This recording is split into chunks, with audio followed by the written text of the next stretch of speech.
Hi, I'm Neil and welcome to Dreaming of Chess Mastery. Last week I was talking about the problems of being spoilt for choice, too many study options and the way that kind of interferes with actually doing any studying. Now, I gave you a possible way around that problem, but of course it's easy to give advice and it's somewhat harder to follow it. And needless to say, the first few days, or nearly a week after the video, I was inevitably caught in the grip of procrastination. But I'm glad to say I have finally overcome that, and I have started studying the Find Your Plan section in Bent Larson's Good Move Guide.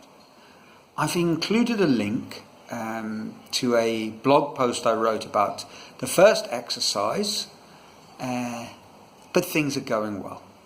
So, on to this week's topic. It seems quite obvious that if we're going to improve, the path you will follow is to study more chess, increase your knowledge of the game, and put this into practice by playing games, initially casual games and eventually in tournaments, and a combination of this study and experience will raise your game. And of course that's what most people do, and it works quite well. It certainly works very well for youngsters who make rapid and impressive progress. But even youngsters eventually hit some sort of wall. In my case, round about the beginning of university, I got stuck at about the 2000 point. And it's obvious that in my case, one of the reasons I'd got stuck was that I'd done some study, but actually I needed to do a lot more. And I had some experience, but it was against a limited pool of players. When I moved and actually finally got around to studying the game in a little bit more depth, I did make some progress. But if truth be told, I suspect I would have hit another plateau, got stuck again. Why is that? Well, the obvious answer that most people will give is you get stuck because you meet up with the limitations of your own inherent talent. And it's a convincing sort of argument, and obviously to some degree it's true. I mean, surely it's true if you look at the very top players, they don't lack for study or opportunity, but they don't all play at the same level. So it follows that, talent is a thing, and sooner or later we're all going to have to face up to that and just enjoy the game for what it is, a beautiful, fascinating activity, creative outlet. But I'd like to suggest in this video that actually one of the reasons that we hit that plateau, certainly as amateurs, but perhaps even for much stronger players too, is that we see chess improvement in terms of these two components, increasing our knowledge base and practicing. But actually there's more to it than that. One of the ways that we can significantly improve is not changing the sort of core material we have to think about, but actually changing how we think. Now, that's not a new idea. When I was younger, Alexander Cotto's book, Think Like a Grandmaster, was doing the rounds, became very popular, and it seemed to make a lot of sense. One of the reasons he would argue that we didn't play better is that we basically thought in a very scattergun sort of way, without real discipline. He proposed that we think by forming a list of candidate moves and then examining them one by one with a tree of analysis, very scientific, and reach constructive conclusions on the basis of that. And it makes a lot of sense. Lots of grandmasters will say that is how they think. Except a book that I read recently suggests no, it isn't. The book in question is Jonathan Tisdall's classic, with a rather cheesy title, Improve Your Chess Now. Lovely, thanks Jonathan.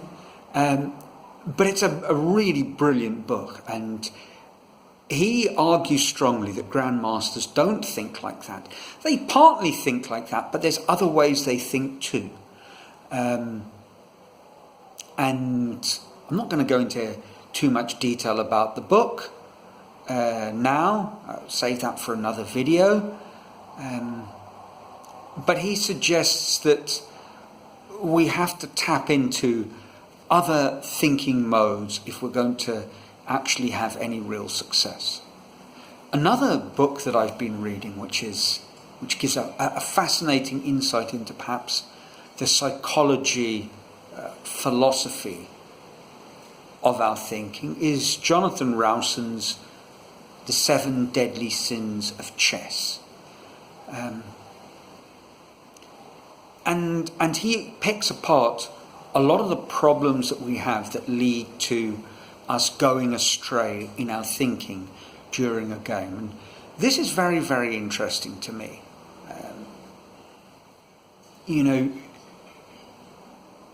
One of the reasons we lose games is obviously the other player played better, knew more. But very often it's because we make mistakes that on inspection we knew enough to have avoided. Another reason we lose games is because we get into positions where we end up drifting aimlessly, even though perhaps we know enough to formulate a better plan than we do. And he really digs into the reasons lying behind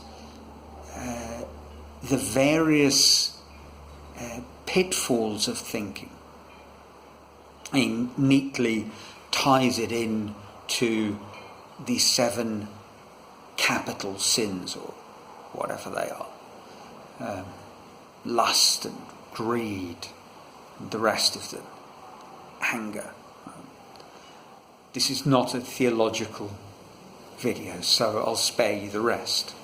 One of them that he talks about is egoism. And he doesn't just mean, egoism where you're puffed up with pride. He looks at a very, I think, clearly true problem that we struggle with, that we consider far more our own moves than our opponent's possibilities. And that really does get in the way. Recently I've been playing through some games and trying to develop that habit of looking at where I've gone wrong. And it's obvious to me that this is very true. Actually, it's obvious to me with the little tactical puzzles that I solve on chess.com or in a book I'm working from. And frequently, if I get the problem wrong, it's simply because I didn't consider enough of my opponent's alternative moves. Even on that level, on the puzzle solving world, clearly that lends itself to Cotto's tree of analysis and his candidate moves. Looking at what all those 3 books have to offer, it seems obvious that within our training regime, we need to make space for exercises that are not aimed specifically at learning more, but improving our thinking, and to train that in a very disciplined sort of way. So that's how we apply what's in our mind to the problem at hand. And that's obviously something that we need to develop. It's obvious to me. But there's actually a fourth component to go along with improving our thinking, practicing, and improving our knowledge base. And that's how we actually manage our mind. Sometimes we drift in games because of one of Jonathan's deadly chess sins. But sometimes I think we lose the thread of the game simply because we've become tired, we've lost focus. And even if we are operating with total clarity, there are moments when the difficulty we have is not in what we know or our thought process, but is accessing it, kind of creating a sort of eureka moment. And I think that's perhaps starts hinting at the need for us to, develop meta kind of skills, develop methods to enter into what is commonly referred to as flow, to fine-tune our intuition and tap into that during games, and find ways of managing our mind when we're under pressure. And those are skills that have nothing specifically to do with chess. They are general things that perhaps would help us in any challenging situation we might face. Nonetheless, if we develop those, develop exercises that will bring that to the forefront, I have no doubt our chess results will improve.